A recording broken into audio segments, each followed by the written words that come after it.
تازہ ترین خبریں، اطلاعات اور تبصرے، پاکستان کے حالات و واقعات اور سیاسی صورتحال کا لیتے ہیں جائزہ۔ پاکستان میں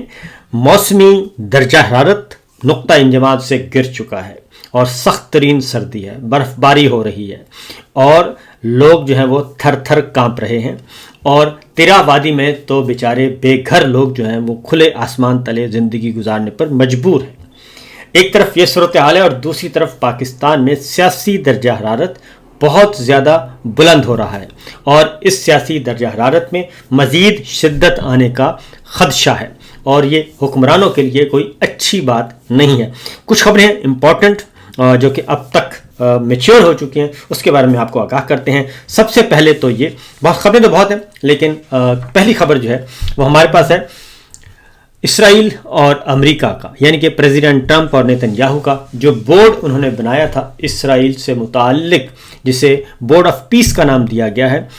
وہ تنازع ابھی شدت اختیار کرتا جا رہا ہے، اور پاکستان میں بھی اب معاملات آہستہ آہستہ کھل کر سامنے آ رہے ہیں اور مزاحمتی آوازیں بلند ہو رہی ہیں۔ اور پہلی آواز جو ہے وہ خیبر پختونخوا اسمبلی سے بلند ہوئی ہے، اور پاکستان تحریک انصاف کی وہاں پہ حکومت ہے۔ ایک قرارداد باقاعدہ طور پہ منظور ہو گئی، اور ایک صوبے کی طرف سے، ایک صوبے کے ایوان کی طرف سے یہ قرارداد کافی امپورٹنٹ ہے، اور اس میں کہا گیا ہے کہ ہر گاہ کے یہ ایوان مرکزی حکومت کی ایما پر امریکہ اور اسرائیل کے بنائے گئے بورڈ آف پیس میں پاکستان کی شمولیت کے فیصلے کی مذمت کرتا ہے اور یکسر مسترد کرتا ہے،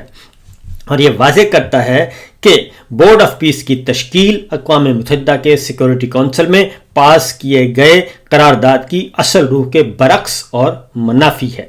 اور جس میں فلسطین اور غزہ کی لیڈرشپ کو یکسر نظر انداز کر دیا گیا ہے، کیونکہ یہ جو بورڈ آف پیس ہے اس میں پاکستان نے تو شمولیت اختیار کر لی، لیکن فلسطین اس میں شامل نہیں، فلسطینی ریاست بھی اس میں شامل نہیں، جس سے متعلق یہ بورڈ بنایا گیا ہے۔ اور اس میں کہا گیا ہے کہ فلسطین اور غزہ کی خود ارادیت اور آزاد اور خود مختار فلسطینی ریاست کے قیام کے مطالبے کے حق کو بھی پس پشت ڈال کر اسرائیل کے مذموم عزائم کو تقویت دینے کی ایک سازش ہے،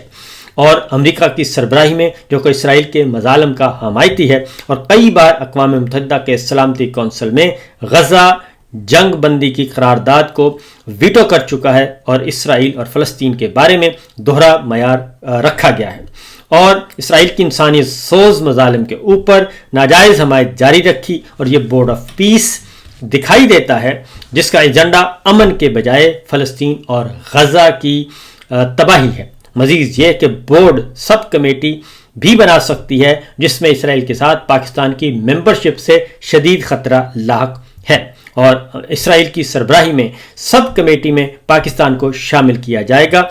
اور جگ ہنسائی کی جائے گی۔ پاکستان کے اصولی موقف جو کہ بانی پاکستان قائد اعظم محمد علی جناح نے بار بار دہرایا ہے کہ اسرائیل کو تسلیم نہیں کیا جائے گا، اور اسرائیل کا وجود فلسطین پر ایک ناجائز قبضہ قرار دیا اور انصاف، حق خود ارادیت اور مظلوم کی حمایت کو اپنی خارجہ پالیسی کی سوچ بناتا ہے۔ لہذا یہ اسمبلی وفاقی حکومت سے مطالبہ کرتی ہے کہ وہ فلسطین اور غزہ کی خود مختاری، آزادی اور حقوق کی بھرپور حمایت جاری رکھے، اور اسرائیل کے مظالم کے خلاف واضح دو ٹوک اور اصولی موقف اختیار کرتے ہوئے کسی بھی ایسی مہم کا حصہ نہ بنے کہ فلسطینیوں کے اصولی موقف کے منافی ہو۔ یہ قرارداد آج پیش کی گئی اور یہ قرارداد منظور کر لی گئی ہے،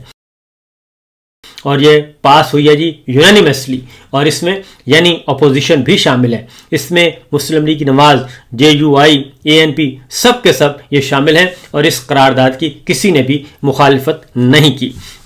تو یہ پہلا جو ہے وہ پتھر آیا ہے، پہلی آواز بلند ہوئی ہے۔ اس کا مطلب ہے کہ پاکستان تحریک انصاف اور پاکستان کی سیاسی جماعتیں ابھی تک موجود ہیں اور کچھ نہ کچھ کام کر رہی ہیں۔ بہرحال اگلی خبر ہے جناب، کیونکہ یہ بات واضح طور پر ایک پاکستان تحریک انصاف کو کہا جاتا تھا کہ یہ یہودی ایجنٹ ہے، اور اسی طرف سے آیا ہے۔ ابھی تک پنجاب کی طرف سے، سندھ کی طرف سے، بلوچستان کی طرف سے اور آزاد کشمیر کی اسمبلی کی طرف سے، گلگت بلتستان کی طرف سے ابھی تک کوئی ایسی ایکٹ نہیں کیا گیا جہاں پہ اس وقت الیکشن چوروں کی حکومت ہے۔ تو اگلا جو ہے معاملہ ہے جی وہ ہے عمران خان صاحب کی قید کو، قید تنہائی کو ہو گئے ہیں 100 دن۔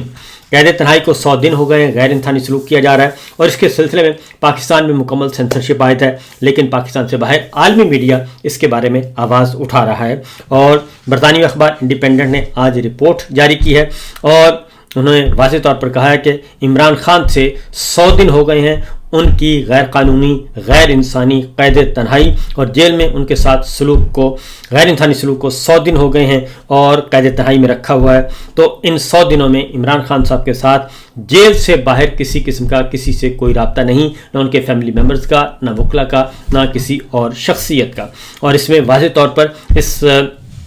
رپورٹ میں کہا گیا ہے کہ یہ رپورٹ 26 جنوری کو شائع ہوئی ہے جی، اور اس رپورٹ میں یہ کہا گیا ہے کہ پاکستان کی جو گورنمنٹ ہے وہ بین الاقوامی قوانین اور بین الاقوامی کنونشن کی مخالفت کر رہی ہے اور ان کی خلاف ورزی کر رہی ہے صریحاً۔ ICCPR کنونشن جس میں پاکستان نے دستخط کیے ہوئے ہیں، اس کنونشن کی بھی خلاف ورزی ہے جو سیاسی قیدیوں کے ساتھ کی جا رہی ہے اس وقت جیل میں عمران خان اور دیگر کے ساتھ۔ تو عمران خان کی 100 دن کی قید تنہائی، غیر انسانی سلوک پہ عالمی میڈیا آواز اٹھا رہا ہے، لیکن ہمارے ہاں مکمل طور پر خاموشی ہے۔ تو میں آپ کو ایک بات بتا دوں کہ پاکستان کے حکمرانوں کی وجہ سے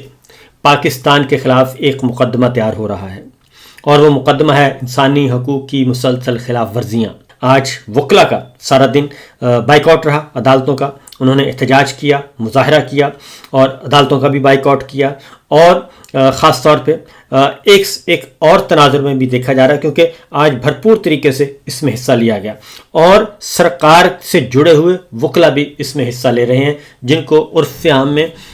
تارڑ گروپ کہا جاتا ہے، اور تارڑ گروپ بھی اس ایمان مزاری اور ہادی چٹھا کو جو سزائیں ہوئی ہیں اس پہ احتجاج کر رہے ہیں۔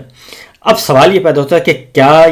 یہ احتجاج جینون ہے، یہ مستقل ہے، یا محض عارضی ہے، صرف اس لیے کہ یہ جو الیکشن ہو رہے ہیں بار ایسوسی ایشنز کے، ہائی کورٹ بار کے، اور ان الیکشنز کو جیتنے کے لیے یہ سب کچھ کیا جا رہا ہے؟ یہ ایک امپورٹنٹ کوشچن ہے جو کہ بہت ضروری ہے، اور یہ داخلی سیاست ہے وکلا کی، یا پھر واقعتاً رول آف لا چاہتے ہیں، آئین کی بالادستی چاہتے ہیں، عدالتی نظام کی بحالی چاہتے ہیں، 26ویں اور 27ویں غیر آئینی ترمیم کا خاتمہ چاہتے ہیں وکلا۔ یہ بہت امپورٹنٹ ہے، کیونکہ یہ حیرت ہے کہ جو سرکار سے جڑے ہوئے وکلا ہیں وہ بھی اس میں شریک ہیں۔ بہرحال دیکھنا ہے کہ اس میں ایمان مزاری اور ہادی چٹھا کو کوئی ریلیف ملتا ہے یا نہیں، اور کیا مجموعی طور پر ہمارا یہ نظام جو ہے وہ فسطائیت کے چنگل سے آزاد ہوتا ہے یا نہیں۔ اگلا سوال ہے جناب، وہ ہے ایک اور بڑا دلچسپ ہے میرے سامنے، جنرل عاصم منیر صاحب اور مریم نواز صاحبہ کے درمیان معاہدہ، اور CDF chief of defence forces کا نوٹیفیکیشن وہ رک گیا تھا، اور ایک ہفتہ رکا رہا۔ ایک ہفتہ کی تاخیر کے بعد 5 دسمبر کو یہ نوٹیفیکیشن ہوا، جبکہ جنرل عاصم منیر صاحب 28 نومبر کو ریٹائر ہو چکے تھے بطور آرمی چیف اپنی مدت ملازمت 3 سال پوری ہونے پہ۔ اب 28 نومبر سے لے کر 5 دسمبر تک کوئی بھی نہیں تھا آرمی چیف، اور 5 دسمبر کو نوٹیفیکیشن ہوتا ہے جنرل عاصم منیر صاحب کے چیف آف ڈیفنس فورسز کا، نئی ترمیم کے مطابق، غیر آئینی ترمیم 27ویں کے مطابق 7 دن کا گیپ موجود ہے۔ اور ان 7 دنوں کے دوران کیا ہوتا رہا، تو اس سلسلے میں رؤف کلاسرا صاحب نے بتایا ہے کہ انہیں شیر افضل مروت صاحب نے بتایا ہے کہ یہ معاہدہ ہو چکا ہے مریم صاحبہ کے درمیان اور عاصم منیر صاحب کے درمیان، اور وہ معاہدہ یہ ہوا ہے کہ CDF کا جو عہدہ ہے وہ جنرل صاحب کو دیا گیا ہے اس شرط پر، یہ لکھا ہے جناب، ابھی سے کہا جا رہا ہے کہ مریم نواز صاحبہ اگلی بار وزیر اعظم ہوں گی، اور بقول شیر افضل مروت فیلڈ مارشل کے CDF نوٹیفیکیشن کے وقت یہ طے ہو گیا تھا۔ اب یہ آ چکی ہیں، ہم تو پہلے بھی کہہ رہے تھے کہ جناب یہی معاملات ہے، یہی سب کچھ ہے۔ پہلے لندن معاہدہ تھا، اس کے بعد پھر یہ ایکسٹینشن سے پہلے مری میں ملاقات ہوتی ہے فیلڈ مارشل کی، مری کے بعد پھر لندن میں ہوتی ہے، پھر جنیوا میں ہوتی ہے، اور اس کے بعد مسلسل ملاقاتیں ہوتی ہیں۔ پھر ایک ملاقات رائیونڈ میں بھی، 1 یا 2 ملاقاتیں رائیونڈ میں بھی ہوئی ہیں جناب عاصم منیر صاحب کی نواز شریف صاحب سے۔ تو اس بیک گراؤنڈ میں اب یہ سوال آ گیا ہے کہ نوٹیفیکیشن اس میں سے پہلے یہ طے پا گیا، معاہدہ ہوا کہ اگلی بار وزیر اعظم مریم صاحبہ ہوں گی۔ تو اب اس معاہدے کے آنے کے بعد، اس خبر کے آنے کے بعد D G I S P R اس کی تردید کرتے ہیں یا نہیں کرتے، تو دیکھنا ہے کہ D G I S P R صاحب کب اس پہ آئیں گے اور اس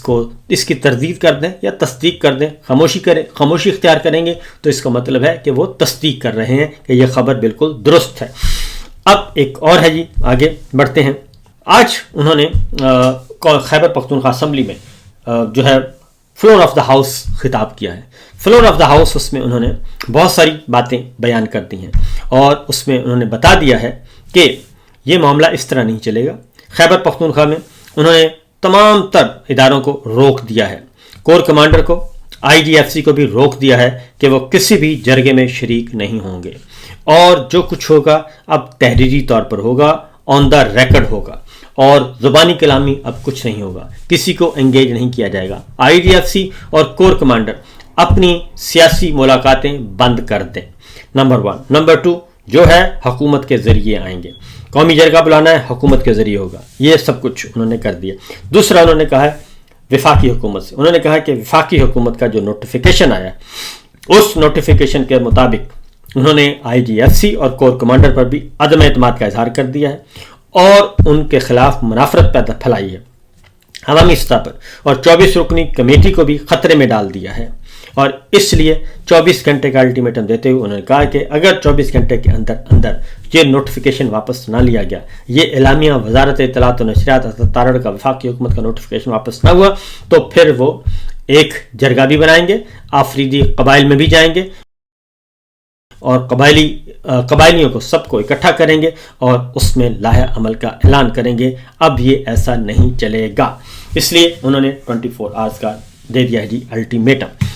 اگلی خبر ہے وہ ہے 132 گانوں پر پابندی لگا دی گئی ہے، اور اس میں ایک گانا نقدہ کوکا قیدی 804 بھی شامل ہے، اور ویسے تو یہ لسٹ میرے سامنے موجود ہے، اور یہ سارے گانے جو ہیں وہ ایک طویل عرصے سے یعنی کہ ہو رہے تھے، سنے جا رہے تھے، بجائے جا رہے تھے، سب کچھ ہو رہا تھا، لیکن اس بار 8 فروری کو چونکہ بسنت ہے، اور بسنت میں ان کا خیال تھا کہ نقدہ کوکا جو ہے وہ ہر